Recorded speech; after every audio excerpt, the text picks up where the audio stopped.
हमारे साथ धर्मराज अंकल हैं। धर्मराज अंकल से रिक्वेस्ट करता हूँ वो आए और सत्संग शेयर करें। जय गुरु जी। पहले भी मैंने सत्संग किया है, आज फिर मुझे मौका मिला है। आप लोगों का बहुत बहुत धन्यवाद। और कल भी मैं सोच रहा था कि मैं कल सत्संग करूंगा, लेकिन आपने याद कर लिया। फिर टाइम भी देखो 10:30 बजे बताया था, तो 10:30 बजे ही सत्संग के लिए रेडी। मैं कुछ सत्संग तो पहले हो गया था, लेकिन मैं एक दो सत्संग जैसे गुरु जी के साथ में रहते थे, गुरु जी के पास में दोपहर को चले जाते थे, 10-11 बजे गुरु जी के पास में चले गए। फिर उसके गुरु जी को लेकर के कहीं गुरु जी ने जाना है वहाँ चले जाते थे। फिर वापसी 4-5 बजे वापसी आ जाते थे, और इस हिसाब से हमारा जीवन व्यतीत रहा। और गुरु जी ने अपने चरणों में शरण दी। जब मैं गुरु जी के पास में 94 में तो गया ही था, तो 94 में मैं, मेरा एक बेटा था, उसको भी एक बार मैं जलंधर लेकर के गया था मैडम सुधा जी के साथ में। और उस टाइम उसकी तबीयत खराब थी, उसमें एक ग्रोथ सेल नहीं बन पाया था, तो गुरुजी ने कहा था सेवा करो। और फिर हम आगे तो उसके सेवा, बीमार ज्यादा रहता था, ग्रोथ सेल नहीं बन पाया था, तो उसके शरीर की बढ़ोतरी नहीं हो रही थी। लेकिन गुरुजी ने हमारे को हिंट्स पहले ही दे दिया था कि ये सेवा के लिए है, इसकी सेवा करो। तो धीरे धीरे हमारा भी उसके साथ में जीवन व्यतीत होता चला गया, फिर उसमें लगे रहा। मेरा जो यहाँ का टाइम था वो ज्यादातर गुरुजी के पास में व्यतीत होता था, और बच्चे बहुत कम जा पाते थे। तो एक बीच में व्यतीत होता रहता। फिर गुरुजी के वहाँ पे जो सत्संग संगत जो आती थी, वे अपनी गाड़ियों में आते थे। एम्पायर स्टेट में कुछ कम गाड़ियां तो अंदर भी लग जाती थी, 2-4 गाड़ियां। फिर ज्यादा बढ़ने लगी तो गाड़ियां गेट के बाहर लगवाने लग गए। तो हमारी ड्यूटी कार पार्किंग में ही ज्यादा रही है। गुरुजी के साथ में रहे, फिर अपनी ड्यूटी कार पार्किंग में सेवा के लिए आ गए। तो वहां भी कई बार ऐसे होता था कि कोई, जैसे मैं नहीं मान रहा था शुरू में, मैं सुदामा से लड़ पड़ा था, तो ऐसे हमारे साथ में भी हुआ था। तो मैं भी गुस्सा कर जाता था। फिर गुरु जी को पता चल जाता, भाई गुस्सा नहीं करे करे, मुझे आ जाता है, क्या करें। फिर गुरु जी ने मुझे बताया, भाई ठीक है, 1.25 तोले का चांदी का कड़ा बनवा लो और वो लेकर के आ जाओ। तो वो कड़ा लेकर के गया, गुरु जी ने ब्लेस किया, और अब तक मेरे हाथ में ही है।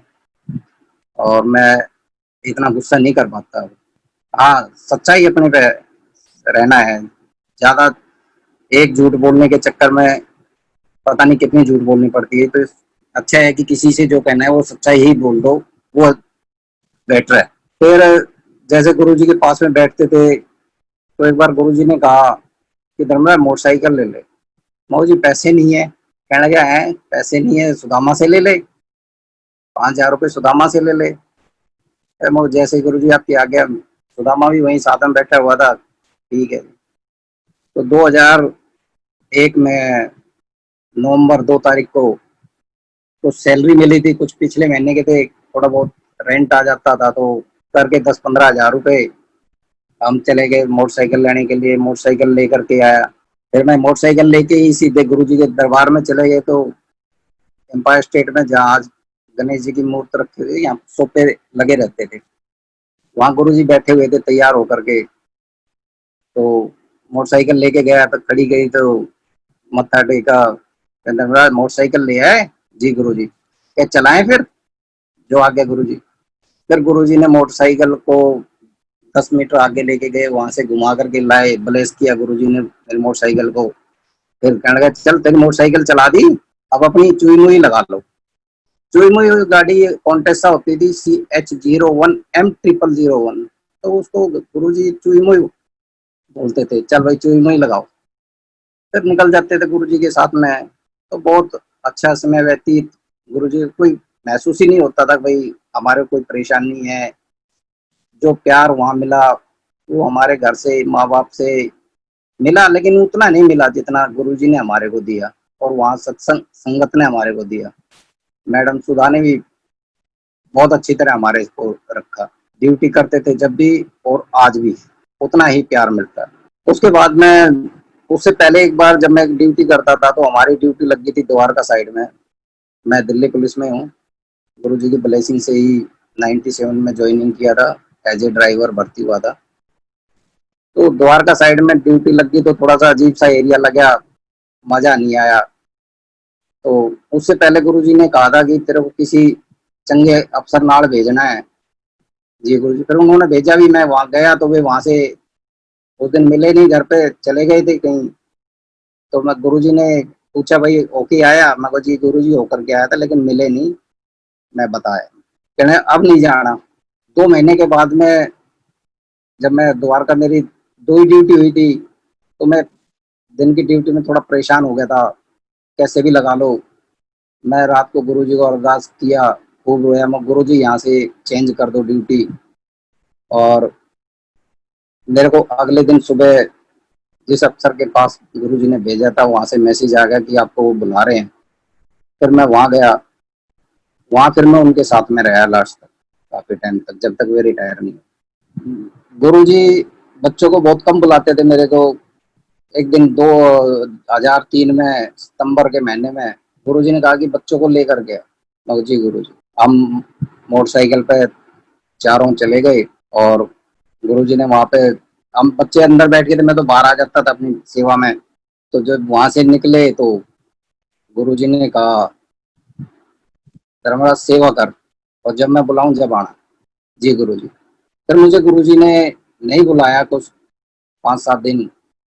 पहले लड़का काफी बीमार हो जाता था, और सितंबर में मेरा लाइसेंस रिन्यू था, तो उस दिन मैं बच्चे को उठा करके सोफे पे बैठा करके, मैं, वो बेटे आप टीवी देखो और मैं लाइसेंस रिन्यू के लिए जा रहा हूँ। तो वो नहीं बोलता था, नहीं और कुछ कर लेता। मैं मिसेज को बोला कि मैं जा रहा हूँ, आप इसको देखना, सोफे पे बैठा हुआ कहीं, क्योंकि उसकी गर्दन भी नहीं जचती थी। मैं जनकपुरी गया, वहां से वापसी आया जब तक बच्चे ने शरीर छोड़ दिया था, बगैर कोई तकलीफ के। तो गुरुजी ने तो हमारे को पहले ही बता दिया था कि आप की सेवा कर, लेकिन जो हमारा या उस बच्चे का जो कष्ट था, वो गुरुजी ने जल्दी ही काट दिया। 2003 में 11.5 साल का लड़का था, तो गुरुजी ने आगे, आज के टाइम में बहुत ज्यादा परेशानी हो जाती है अगर बच्चे उस हालत में होता। तो गुरुजी का जितना शुक्राना किया जाए उतना कम है। हम खुश नसीब भी हैं जो कि गुरुजी के चरणों में हमारे को जगह मिली, और गुरुजी ने हमारे को अपने चरणों में बनाए रखा हुआ है। जय गुरुजी, बहुत बहुत शुक्राना। जब मैं आपको बता रहा था, गुरुजी ने मेरी मोटरसाइकिल ब्लेस किया था, तो जब मैं वहां गुरु जाता था तो हमेशा गुरुजी से इजाजत लेकर के घर पे आता था रात को, चाहे किसी भी टाइम छुट्टी मिलती थी। तो 2005 या 6, 4 या 5 में ऐसा हुआ, शायद 5 में, कि मैं बगैर गुरुजी से इजाजत लिए और घर पे आ गया था, और अगले दिन मुझे ड्यूटी जाना था। तो जब मैं सुबह ड्यूटी के लिए घर से निकला 7:30 बजे, और तो नॉर्थ स्टेट के लिए मोटरसाइकिल से, तो आर के पुरम टेनिस स्टेडियम की जो लाइट है, उससे मैं सफदरजंग की तरफ राइट टर्न की तरफ जाने लगा, तो मेरी ग्रीन बत्ती थी, और सामने से जो श्रीनगर की तरफ से जो आ रहे थे, उधर एक लाइट पे गाड़ी भी खड़ी थी, लेकिन फिर भी एक गाड़ी पता नहीं कहाँ से आई कि उसने मुझे उठा दिया, और मैं यूनिफॉर्म में था, तो किसी ने मुझे उठाया भी नहीं। मैं आराम से उठ करके, मुझे कहीं चोट नहीं आई। मोटरसाइकिल का हैंडल तिरछा हुआ, मोटरसाइकिल को मैंने रिक्शा में डाला, और वहीं कृष्णा नगर में जो दिल्ली पुलिस पब्लिक स्कूल है उसके साथ में पीछे की तरफ खन्ना ऑटोमोबाइल्स, खन्ना रिपेयर की दुकान थी, तो वहां मैं मोटरसाइकिल छोड़ी। फिर मेडिकल हॉस्पिटल गया थोड़ी सी, और लाल दवाई लगाई, थोड़ी खरोंच सी आ गई थी हाथों में। वहां से फिर उसके बाद मैं ड्यूटी चला गया था। तो अगले दिन जब मैं गुरुजी के पास में गया तो मुझे डांट जरूर पड़ी। गुरुजी ने कहा, तुम बगैर पूछे नहीं जाते, आगे से जाए पूछ के जाएगा जी गुरुजी। तो वो दिन है, उसके बाद में ना पहले कभी बगैर पूछे गया था, ना मैं बाद में, आज भी गुरुजी से इजाजत लेकर के ही आता हूँ। तो गुरुजी पूरा ध्यान रखते हैं अपनी संगत का, कि जो मेरे से साथ में जुड़े हुए हैं उनको क्या परेशानी है, क्या नहीं है। तो गुरुजी के साथ में, जैसे कि दोपहर को भी हम निकल जाते थे, तो कई बार संगत नहीं होती थी, तो गुरुजी का मूड हो जाता था कि चलो फिल्म देख के आते हैं। तो जैसे मैडम सुधा जी बैठ गए और एक दो बैठ गए गाड़ी में, और साथ में चल दिए, चलो जी। गाड़ी में बैठते ही गुरुजी पता नहीं किस किस को फोन करते थे, चलो भाई इतन वहां पहुंच जाना ग्रेटर नोएडा, फिल्म देखेंगे। और यही 40-45 आदमी जितने गुरुजी बोलते थे उतने ही पहुंचते थे। नहीं तो आज के टाइम में किसी को कह दे गुरुजी ने बुलाया है तो परिवार सारा का सारा साथ जा लेता था। लेकिन गुरुजी की ऐसी वो मेहर थी कि अगर 45 आदमी की टिकट कराई है तो 45 ही आदमी पहुंचते थे। तो गुरुजी के साथ में ये मौका मिला कि गाड़ी में बैठ करके कह रहे हैं भाई वहां पहुंचो, तो फिर भी उतने ही आदमी पहुंचते थे। लेकिन हम इतना पहचान नहीं पाए, साथ में चलते थे। जब गुरुजी चोले में होते थे तो हमारी तो कर गुरुजी से नजर नहीं मिलती थी वहां गद्दी पे बैठ करके। लेकिन जब वैसे होते थे फिर गुरुजी से बात भी सही हो जाती थी। तो गुरुजी कहते देखे स्टाइलिश गुरुजी, मौजी गुरुजी। तो कई बार बड़े मंदिर चले जाते थे के। अब वे चीज याद आती है, जैसे आज जो समाधि बनी हुई है यहाँ पे गुरुजी चारपाई डाल करके बैठ जाते थे और चारों तरफ से जो बैठ जाती थी और खाना वही होता था, माली चाय वाय। और जो वहाँ पे काम करने वाले लगे हुए थे के सब आकर के वहीं गुरुजी के चारों तरफ से खाना वाना खा लेते थे। फिर अपने गुरुजी आ जाते थे, फिर वे अपने काम में लग जाते थे। तो गुरुजी कहते थे कि भाई अपने माँ बाप की सेवा करो, आपको सब कुछ यहीं पे मिल जाएगा, कहीं जाने की जरूरत ही नहीं पड़ेगी। आप माँ बाप की जो सेवा करेगा उसको कहीं नहीं जाने की जरूरत पड़ेगी।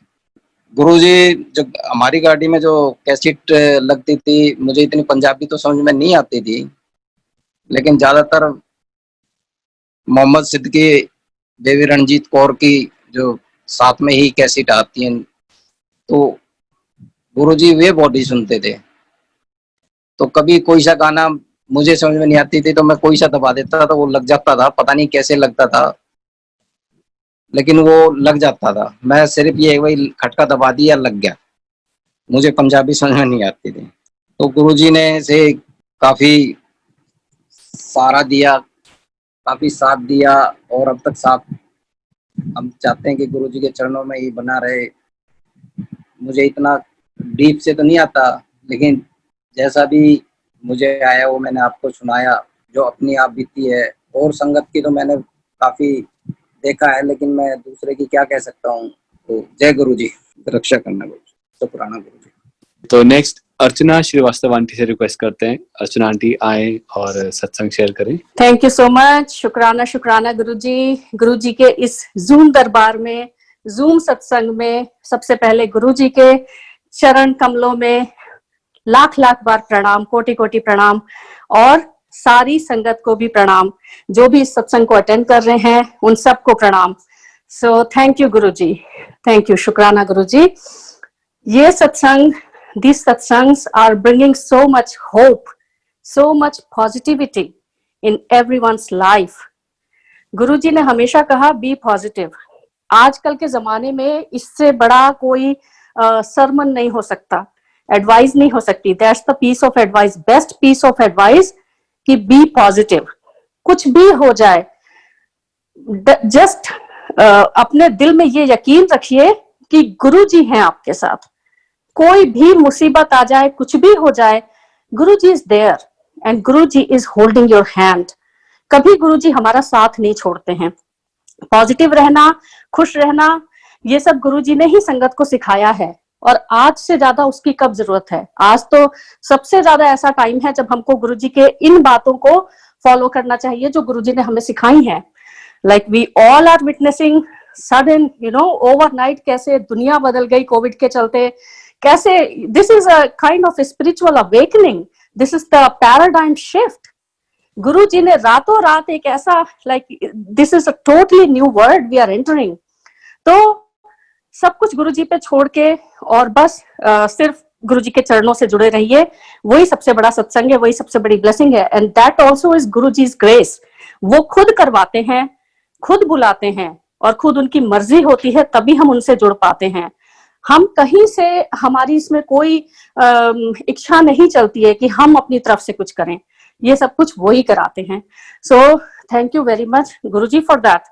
गुरुजी के लिए कुछ इम्पॉसिबल नहीं है। पहली बात तो कुछ भी इम्पॉसिबल नहीं है, क्योंकि time and again he has proven this. इतनी संगत के हम सत्संग सुनते हैं, हमारी आप बीती भी जग बीती भी हमको सुन के भी पता चलता है और खुद के भी एक्सपीरियंस होते हैं कि गुरुजी कैसे he has control over time, distance, space, everything.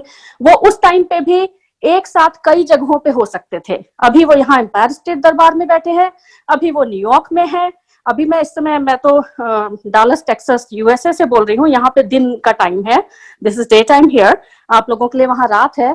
But सी गुरु जी के लिए कोई बैरियर नहीं है, गुरु जी यहाँ भी वैसे ही विराजमान, वहां भी वैसे ही विराजमान।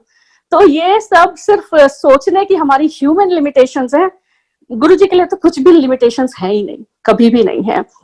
तो ये मैं फिर से बताती हूँ, जब हम गुरु जी के यहाँ जाते थे, फर्स्ट ऑफ ऑल सी गुरु जी कभी उपदेश नहीं देते थे, कोई प्रवचन नहीं करते थे। ये बहुत बड़ा मुझे उनके यहाँ जाके अच्छा लगा कि जैसे बाकी जगहों पे बहुत प्रवचन उपदेश ठीक है, ऑल वर्बल जो भी है डिस्कोर्सेज एंड ऑल, लेकिन जब तक आप साक्षात बिल्कुल एक्सपीरियंस ना करें तब तक आप विश्वास नहीं करते, ऐसा नहीं है। और ना ही कोई ऐसी बड़ी टेक्निक्स बताते थे, यौगिक क्रियाएं बताते थे कि आपको ये करना है, इतने बजे उठ के ऐसे करना है, वैसे करना है, नहीं, नेवर। गुरु जी ने सिर्फ और सिर्फ सब कुछ प्रैक्टिकल करके दिखाया। सेकंड, अगर उन्होंने किसी के लिए कुछ बोला, किसी को बुला के कोई रेमेडीज बताई, कुछ किया, that was very specific, very personal for that particular संगत। तो वो कभी भी जनरलाइज भी नहीं की उन्होंने। तो इसी वजह से जैसे रामचरितमानस में है ना, बिनु पग चलहि सुनहि बिन काना, कर बिनु कर्म करे विधि नाना, एंड बिनु बाणी बक्ता बड़ जोगी, बिना कुछ बोले हुए सबसे बड़े योगी, महाशिव आदि योगी, बिना कोई प्रवचन दिए हुए, बिन बाणी बक्ता बड़ जोगी, ये गुरुजी हैं। बिना कुछ बोले हुए भी वो सबसे बड़े आदि योगी हैं, जबकि उन्होंने कभी कोई प्रवचन नहीं दिया। तो हमारे जो सत्संग होते हैं, ये बहुत छोटा सा प्रयास होते हैं कि गुरुजी की महिमा को जितना हम हो सके कवर करें, बताएं, और उससे जिसको जो संगत को समझ में आता है, जैसा आता है, वो सब गुरुजी की मर्जी।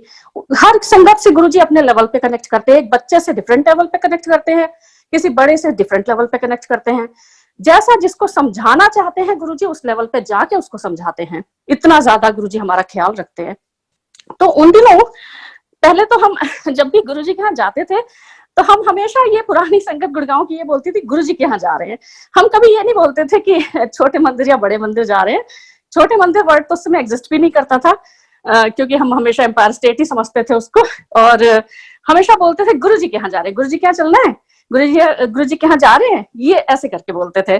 तो आज तक जब सत्संग में जाती हूँ तो मुझे यही लगता है, गुरुजी के यहाँ जा रहे हैं, तो वो गुरुजी के यहाँ ही जाते हैं। वो फिर किसी का भी घर हो, गुरुजी का घर होता है। तो जब हमने गुरुजी के यहाँ जाना शुरू किया, तो 2003 बैक दोज डेज, कैसे गुरुजी के हाथ में टाइम का पूरा कंट्रोल है, टाइम मैनेजमेंट, ये सब जो स्किल्स है, कॉर्पोरेट स्किल्स है आजकल, ये सब गुरुजी ने प्रैक्टिकल करके दिखाई हैं। टाइम मैनेजमेंट की बातें करें, हम जब जाते थे, हमारे बच्चे बहुत छोटे थे उस टाइम पे, we were in our late 20s, और कोई उम्र नहीं थी, बल्कि कुछ रिश्तेदार तो हमारा थोड़ा मजाक भी बनाने लगे थे, हंसने भी लगे थे कि ये कोई तुम लोग की उम्र है ऐसे गुरुओं के पास जाके बैठने की, एंड ऑल दैट। लेकिन सोचिए, जिस दिन ऐसा होता था दरबार में, गुरुजी के ये गाना, ये शब्द जरूर चलता था, तेरी भगत ना छोड़ू चाहे लोग हंसे।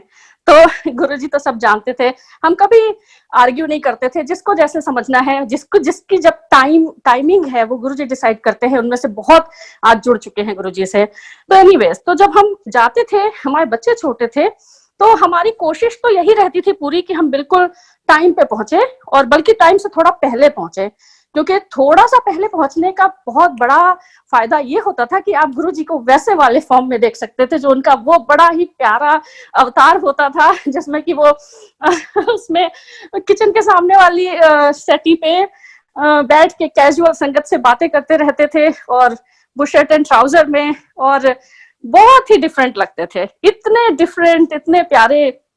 उसके बाद जब वो तैयार होके आते थे, तब तो उनका रूप ही देखते बनता था, तब तो लगता था कि ये तीनों जहान के मालिक हैं जो यहाँ पे बैठे हुए हैं। तो वो एक लालच रहता था, तो लगता था थोड़ा सा पहले पहुंच जाएं, लेकिन सब कुछ गुरुजी के हाथ में होता है। जिस दिन हम घर से सोचते थे जल्दी निकलेंगे और जल्दी पहुंचेंगे, उस दिन जरूर कुछ ऐसा होता था, या तो कोई घर पे आ जाता था या ट्रैफिक मिल जाता था और हम थोड़ा लेट ही फिर पहुंचते थे। गुरुजी को सब पता रहता था। एक बार हम थोड़ा घर से तो अपनी तरफ से, अब इसका मतलब ये नहीं कि आप लेजिंग अराउंड एंड सी की से ये तो गुरुजी की मर्जी है जब आना है, ऐसी बात नहीं है। हम अपनी तरफ से पूरी कोशिश करते थे। तो एक बार हम पहुंचे और क्या हुआ कि दरबार लग चुका था। एक्चुअली हम काफी लेट हो गए थे उस दिन, समथिंग और else happened and we were very late. तो एम्पायर स्टेट में बाहर कक्कड़ अंकल गेट पे रहते थे, ये उनकी सेवा थी, संगत को अंदर भेजना और फिर अंदर तो सिंगला अंकल रहते थे, वो बैठालते थे। तो हम थोड़ा सा एम्बैरस्ड होके अंदर जा रहे थे और खराब भी लग रहा था, लेट हो गए। तो कक्कड़ अंकल से मेरे अंकल ने बोला, विकास अंकल ने, कि सॉरी अंकल आज लेट हो गया। तो कक्कड़ अंकल ने एक बात बोली जो आज तक मुझे याद है, और वो जो भी सेवादार कहते थे मुझसे गुरुजी का हुक्म समझते थे। उन्होंने कहा, यहाँ पे आप अपनी मर्जी और अपनी टाइमिंग से नहीं आते हो, यहाँ आप गुरुजी के टाइम से आते हो। जिस समय आपको ब्लेस करना है गुरुजी तब बुलाते हैं। ये आज तक याद है। और उसके बाद हम अंदर गए, मत्था टेका आराम से और सब कुछ हुआ। अगेन जब बाहर हाथ धो रहे थे, मैंने देखा मेरे एक जस्ट बाद में ही एक अंकल आए थे, तो मुझे थोड़ा अच्छा भी लगा, चलो कोई हमारे साथ लेट भी आया है, हम ही नहीं है लास्ट। तो वो अंकल दूसरे एक अंकल से कह रहे थे कि गुरुजी के सामने गए और मत्था टेका तो गुरुजी ने डांट के बोला, ये कौन टाइम है आने का। आप सोचिए, हम दोनों सेम टाइम पे गए थे। हमें गुरुजी ने ऐसे कंसोल करके बोला, क्योंकि उनको पता था कि हमारे बच्चे छोटे, हमारे पास बहुत सारे रिस्पॉन्सिबिलिटीज हैं, और किसी और के लिए वो दूसरा मैसेज था। इसीलिए मैं बोलती हूँ, नेवर जनरलाइज। गुरुजी का आपका अपना पर्सनल एक कनेक्शन है, पर्सनल आपसे गुरुजी डायरेक्ट आपसे कनेक्ट करते हैं, उसको समझिए, उसके हिसाब से अपनी फाइन ट्यूनिंग करिए और उसको पकड़ने की कोशिश करिए। तो एनीवे बहुत अच्छा लगा। और फिर क्या होता था कि हम लोग लंगर के बाद में अंकल बच्चों को लेके गाड़ी तक चलते थे, मैं थोड़ा रुकती थी। मुझे एक मन में बड़ी जिज्ञासा रहती थी, या क्या बोलिए, कि गुरुजी बाद में कुछ संगत को रोकते हैं, ज्यादा नहीं 8-10 संगत को रोकते हैं और बैठालते हैं। तो गुरुजी से आज्ञा लेके ही जाना होता था, बिना आज्ञा ले नहीं जा सकते थे। आते भी आप गुरुजी की मर्जी से हैं, जाते भी उनकी मर्जी से हैं दरबार में।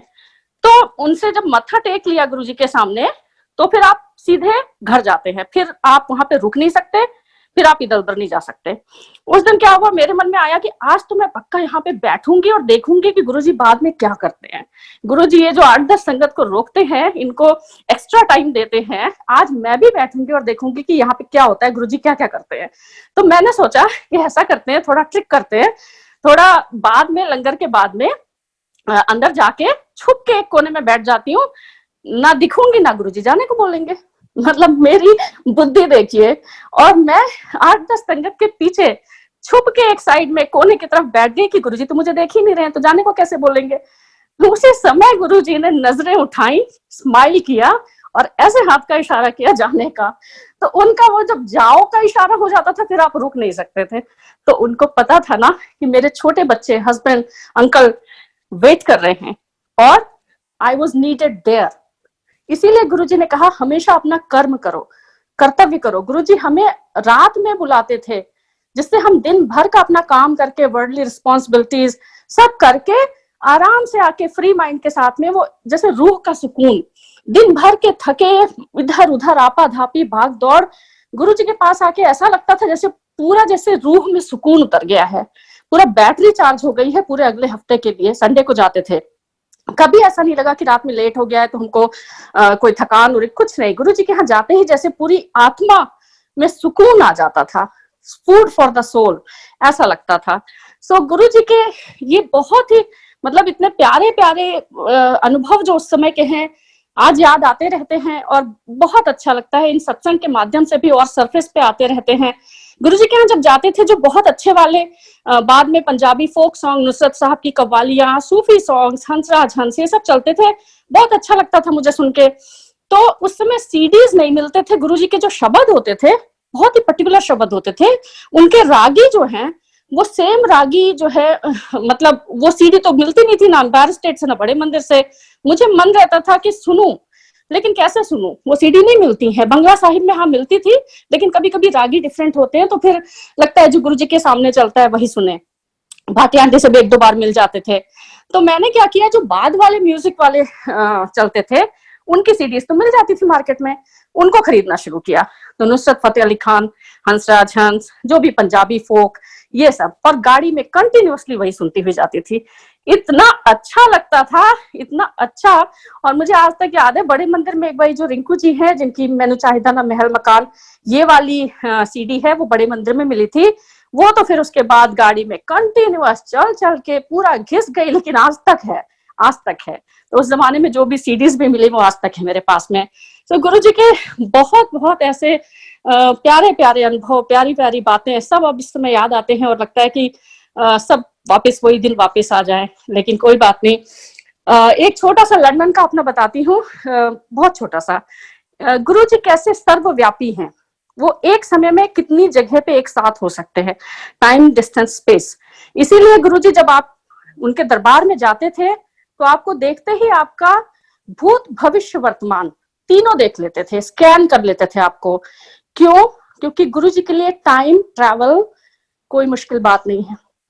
गुरु जी ने खुद कहा था, जहां पे मैं हूं वहां से तुम सब मुझे कीड़े मकोड़े की तरह लगते हो, वी आर मियर इंसेक्ट्स। जहां से गुरु जी हमें देख रहे हैं वो उतने ऊपर हैं, तो उनके लिए हम सब बहुत ही छोटे हैं। हमें लगता है कि ये दुनिया बहुत बड़ी है, गुरु जी के लिए तो कुछ भी नहीं है। तो गुरुजी ने, मैंने बताया कि मेरा बहुत प्रेगनेंसी वेट था, लूज नहीं हो रहा था, गुरुजी ने बड़े प्यार से मोटी बोल के मुझे लंदन भेज दिया था 3 महीने के लिए। और मैंने वहां पे एक छोटा वॉलंटियर वर्क ज्वाइन कर लिया था जिसके लिए मैं जाती थी। उसी में गुरुजी ने पूरा वेट लॉस करा दिया, सब हो गया। तो लंदन में एक बार मुझे, मतलब मैं हमेशा होता था कि मुझे लगता था गुरुजी मेरे साथ साथ हैं, कहीं भी जाओ, थेम्स के किनारे जाके बैठे, लगता है गुरुजी साथ में बैठे बेंच पे। अच्छा गुरुजी आज कहाँ चलना है, आज कहाँ चलना है, ऐसे करके। तो एक बार लंदन में मैं अपने बच्चों को लेके उसमें जाती थी जब, तो हम लोग रेडिंग में थे और हम चेसिंगटन मुझे जाना होता था। तो मैं अपना ट्यूब का मैप लेके चली जाती थी बच्चों को लेके। लेकिन एक दिन क्या हुआ कि ट्यूब का कुछ रीराउटिंग हो गई थी, समथिंग हैपेंड, और मेरा रास्ता राउट चेंज हो गया। और जो दूसरा स्टेशन आया वहां से मुझे कुछ आइडिया नहीं था कि यहाँ से घर कैसे पहुंचना है। ऊपर से ऑन टॉप ऑफ दैट एक इतना हाई एस्केलेटर, जो कि आप सोचिए पानी की टंकी जितनी होती है उतना ऊंचा। जो लोग लंदन गए हैं या रहते हैं उनको पता होगा what I am talking about. मुझे इतना डर लगा, और मुझे वैसे ही थोड़ा हाइट का फोबिया है, और मेरे पैर कांपने लगे वहां खड़े होकर कि मैं इससे नीचे कैसे उतरूं। तो हमारे पास तो हर समस्या का एक ही उपाय होता है, गुरुजी वो हमारे साथ अंग संग 24 घंटे रहते हैं, और हम जब उन्हें याद करते हैं immediately he makes us feel his presence. और मैंने बस जैसे ही गुरुजी का नाम लिया, someone came, some white person, tall white person, he took my stroller and he said come with me, और वो मेरे साथ सीधे एस्केलेटर से नीचे, बिल्कुल मुझे डर नहीं लगा। फिर गए and then he disappeared, he just disappeared in the crowd, I could never even thank him। आज तक मुझे याद है कि गुरुजी को जब भी याद करो, गुरुजी तो उसमें बॉडी फॉर्म में थे, 2005 की बात है ये, मेरी बेटी उसमें 3-4 महीने की थी खाली, और गुरुजी तो एम्पायर स्टेट में थे उस टाइम पे, लेकिन Guruji could be present at so many places. कितनी जगह पे भी वो सगल भवन के नायिका हैं, उनके लिए कहीं कोई दूरी नहीं, कहीं कुछ इम्पॉसिबल नहीं है। So I think thank you so much Guruji. ऐसे ही पॉजिटिविटी, ऐसी ही होप, ऐसी उम्मीद आप हमेशा संगत को देते रहें, और हमेशा संगत के सर पे अपना हाथ रखें, क्योंकि उससे ज्यादा हम कुछ नहीं मांग सकते। सबके जिंदगी में सुख दुख बीमारी सब कुछ रहता है। इवन जो संगत गुरुजी से जुड़ने के बाद में जिनका शरीर खत्म हो जाता है, लेकिन उनकी आत्मा फिर भी गुरुजी के साथ सचखंड में रहती है। गुरुजी का एक दरबार ऊपर भी होता है, सचखंड का दरबार, वो वहां पे गुरुजी के चरणों में जगह पाते हैं। So never ever think that Guruji is not here, Guruji is always with us. Thank you Guruji, हमेशा संगत से अपनी इतना प्यार करने के लिए। So stay connected, stay blessed. Thank you Guruji, शुक्राना गुरुजी, जय गुरुजी।